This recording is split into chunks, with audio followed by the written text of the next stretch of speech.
स्वागत है आपका कॉमर्स एजुकेशन में। मैं डॉक्टर परमानंद शर्मा आपको प्रीवियस वीडियो में यह बताए थे कि व्हाट इज़ कॉमर्स, कॉमर्स क्या है। बहुत से छात्र और छात्राओं का कमेंट आया कि सर और वीडियो आप डालिए, तो इसका वीडियो हमने थोड़ा सा आगे अगला स्टेप के लिए आपको बढ़ाया है और आपको उम्मीद है कि बहुत ही फ़ायदेमंद होगा। फ़ायदेमंद इस मामले में होगा कि अब हम चलेंगे double entry system. Double entry system होता क्या है इसके बारे में। तो देखिए लिखा हुआ है अकाउंटिंग सिस्टम, है ना। दोहरे लेखा प्रणाली में अकाउंटिंग सिस्टम है, लेखांकन प्रणाली है क्या। इसमें है डिफिनेशन इसका, accounting system is a system with the help of which financial and accounting data are collected and analyzed so that the user can get the desired the result and can take appropriate decision। Hindi में कहता है कि लेखांकन प्रणाली एक ऐसी प्रणाली है जिसके माध्यम से वित्तीय लेखांकन समंकों को संग्रहित एवं विश्लेषण किया जाता है ताकि उसके व्यवहारकर्ता एक निश्चित परिणाम को प्राप्त करके एक उचित निर्णय ले सके। तो ये तो हो गया अकाउंटिंग सिस्टम क्या है, इसकी परिभाषा शॉर्ट में। अब इसमें कहता है कि features of an ideal system of accounting, यानी आदर्श लेखांकन प्रणाली की विशेषताएं। तो इसमें the following features of an ideal accounting systems are. First में है सिंपलिसिटी, सरलता। डबल अकाउंटिंग सिस्टम बहुत ही सरल भाषा में है और बहुत ही सुनियोजित ढंग से है, इसलिए इसको सरलता से कोई भी व्यक्ति इसको समझ सकता है, जान सकता है और यहाँ तक कि इसका उपयोग भी कर सकता है। दूसरा है फुलफिलमेंट ऑफ ऑब्जेक्ट्स, उद्देश्यों की प्राप्ति। जिस उद्देश्य की प्राप्ति के लिए इस अकाउंटिंग सिस्टम को प्रयोग किया जाता है वह उद्देश्य प्राप्त जल्द से जल्द हो जाती है और सही डिसीजन आ जाता है। तीसरा कह रहा है साइंटिफिक, वैज्ञानिक।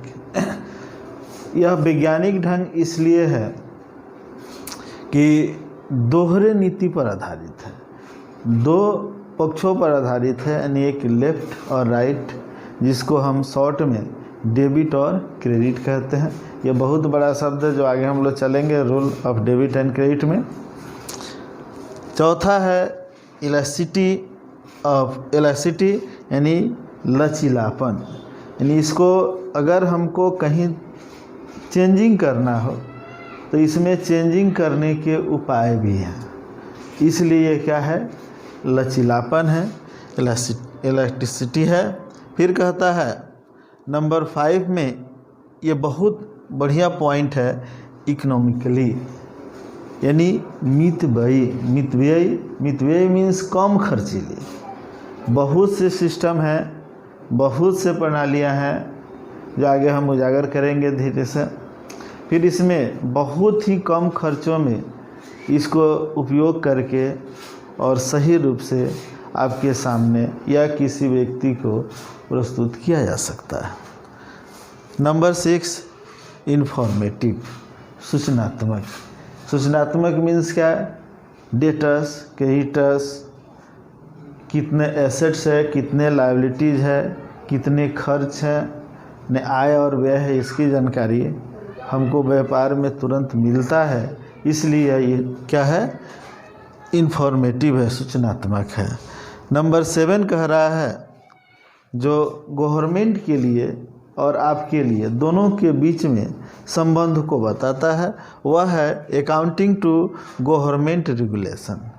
जो सरकार के नियम कानून बनाए गए हैं उसी के आधार पर इसके लेखे और जोखे किए जाते हैं, यानी लेखांकन किए जाते हैं। इसलिए जनता को, व्यवसायी को और गवर्नमेंट को इस पर पूरा विश्वास होता है। नंबर लास्ट, ऑडिट, अंकेक्षण। अंकेक्षण यो तो एकाकी, साझेदारी और कंपनी, जिसमें कंपनी को कंपलसरी है ऑडिट कराना, लेकिन हम किसी भी एकाकी व्यापार को चाहे तो करा सकते हैं, साझेदारी को भी करा सकते हैं, अपनी इच्छा पर है। लेकिन कंपनी का ऑडिट दम कंपलसरी है कंपनी एक्ट के तहत, इसलिए इसका अंकेक्षण कराकर इसकी सत्यता की प्राप्ति कर सकते हैं। तो ये सब इसके क्या है, फीचर्स हैं, विशेषताएं हैं, जिसको आप अध्ययन करेंगे और सही रूप से पढ़कर देखेंगे, विचार करेंगे। अब है काइंड्स ऑफ अकाउंटिंग सिस्टम, लेखांकन प्रणाली के प्रकार। तो यहाँ पर अकाउंटिंग सिस्टम के 4 प्रकार को दिया गया है। पहला, कैश अकाउंटिंग सिस्टम, यानी रोकड़ लेखांकन प्रणाली। Every transactions are recorded cash, not credit, is called cash accounting system. Generally non profit organization जो होता है इसकी चर्चा ये इसमें की जाती है। दूसरा है सिंगल अकाउंटिंग सिस्टम, एकहरी लेखांकन प्रणाली, ये जिसको ओल्ड अनकम्प्लीट अकाउंटिंग सिस्टम कहते हैं। यह बहुत ही प्राचीन प्रणाली है जो सदियों से भारत में चली आ रही है। इसके बाद ये इंडियन अकाउंटिंग सिस्टम, भारतीय लेखांकन प्रणाली, जिसको हम अपने भारत में प्रचलित भाषाओं के आधार पर लिखी जाती है प्रणाली, उसको भारतीय लेखांकन प्रणाली कहते हैं। भारत में बहुत सी भाषाएं हैं, लेकिन भारतीय संविधान के अनुसूची 8 में हमको अभी प्रेजेंट में 22 भाषाएं हैं, लेकिन 15 भाषा जो रुपया पर मिलता है उसको आप देखेंगे 15 भाषा अंकित है, जिसमें एक भाषा मुड़िया है। Mudiya is the language of Indian accounting system. जो हमको आगे पढ़ना है, हमको जो पढ़ना है वह है डबल अकाउंटिंग सिस्टम, दोहरे लेखांकन प्रणाली। दोहरे लेखांकन प्रणाली है क्या? तो इसके डिफिनेशन से क्लियर होगा आपको कि double entry system is a system under which every business transaction has effected on 2 accounts in opposite direction, one in debit and second in credit. Hence, every debit has a corresponding credit. तो ये तो definition होते हैं कि double accounting system जब भी होगा दोनों पर प्रभाव डालता है, यानी एक डेबिट पर तो एक क्रेडिट पर, यानी एक बायां पक्ष पर तो एक दाहिना पक्ष पर। अब है इसके पिता, who is the father of double accounting system. लेकिन विवादों के बाद डबल अकाउंटिंग सिस्टम के जन्मदाता यहाँ शुरू होता है। Who is the father of double accounting system? तो mister Lucas Pacioli is the father of double accounting system, given in 1494. He was not a greatest accountant, he was a novelist. He was born in Italy, Venice city. इन्होंने एक अपनी book लिखी थी D कॉम्पिटी set of स्क्रिप्चराइज, जो 1494 में थी। यह Latin भाषा में थी, जिसको समझना और करना लोगों को कठिन होने लगा। बाद में इसको ह्यूज ओल्ड कैसल ने 1544 में, यानी 1544 ईस्वी में इसको इंग्लिश में ट्रांसलेट किया, यानी लैटिन भाषा से इंग्लिश भाषा में ट्रांसलेट किए। और इन्होंने इस बुक का नाम दिया बुक कीपिंग एंड अकाउंटिंग, है ना, जो मॉडर्न रूप से हमको और आपको पढ़ने को मिलता है और अभी अकाउंटेंसी के नाम से हम लोग जानते हैं।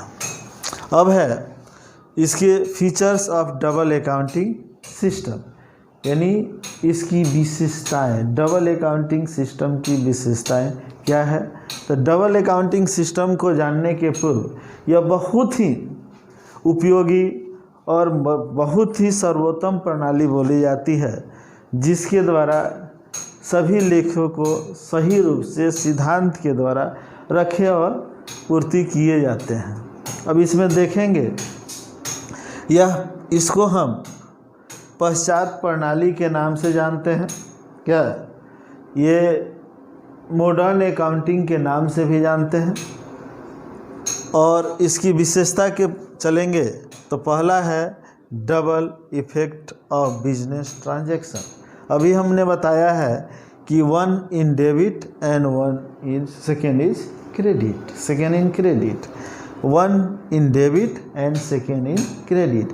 तो यह दोनों प्रभाव बिजनेस ट्रांजैक्शन के दोनों पक्षों पर प्रभाव डालता है। दूसरा है recording of personal and impersonal aspect, यानी वास्तविक और वास्तविक दोनों खातों का इसमें लेखांकन किया जाता है। तीसरा है इट फॉलोज सेट रूल्स, जो रूल्स हैं जो आगे हम लोग पढ़ेंगे गोल्डन थ्री रूल्स, इसके रूल को ये फॉलो करते हुए चलते हैं, जो न्यूटन की गति के नियम पर भी आधारित हैं, जो आगे हम बताएंगे। नंबर 4 में है recording in reverse side, recording in reverse side. अभी बताया गया है कि one in debit and second in credit, यानी एक बाएं पक्ष में लिखा होगा तो एक दाहिने पक्ष में लिखा होगा, अर्थात एक लेफ्ट में और एक राइट में। Number 5 checking the accuracy bye preparing A trial balance. Double accounting system में दो पार्टों से हम लोग चलते हैं। एक बुक कीपिंग पार्ट, जहाँ पर जर्नल लेजर ट्रायल बैलेंस के बाद समाप्त हो जाता है। तो यहाँ पर इसकी एक्यूरेसी, यानी क्या बोलते हैं उसको, अंकगणितीय शुद्धता, अर्थमेटिक एक्यूरेसी की प्राप्ति हो जाती है। और वहीं पर हमारे दोनों पक्ष डेबिट और क्रेडिट मिलने पर लगभग हम उसको सही मानते हैं। Number 6 and last preparation of final accounts, अंतिम खातों का बनाना। तो अंतिम खाते किसी चीज़ की समाप्ति नहीं होती है, उसके बाद भी बहुत से एनालिसिस हैं जिसमें उसमें एनालिसिस किया जाता है। लेकिन फाइनल अकाउंट में जनरली हम ट्रेडिंग, पीएल और बैलेंस शीट की चर्चा करते हैं। इस प्रकार इसकी विशेषताएं हैं जिसको आप उपयोग करेंगे। इसके मेरिट और डिमेरिट भी हैं, इसके मेरिट और डिमेरिट ही हैं। हर एक व्यक्ति के पास विशेषताओं के साथ इसके गुण दोष भी पाए जाते हैं।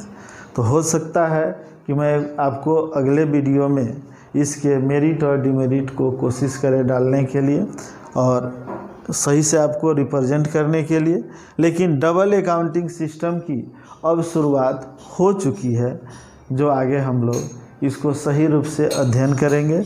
तो अभी फ़िलहाल डबल अकाउंटिंग सिस्टम का डिफिनेशन, इसके जन्म देने वाले उस व्यक्ति का नाम, इसको लैटिन भाषा से हिंदी में ट्रांसलेट करने वाले ह्यूज ओल्ड कैसल, और दूसरा इससे आगे बढ़ेंगे विशेषता।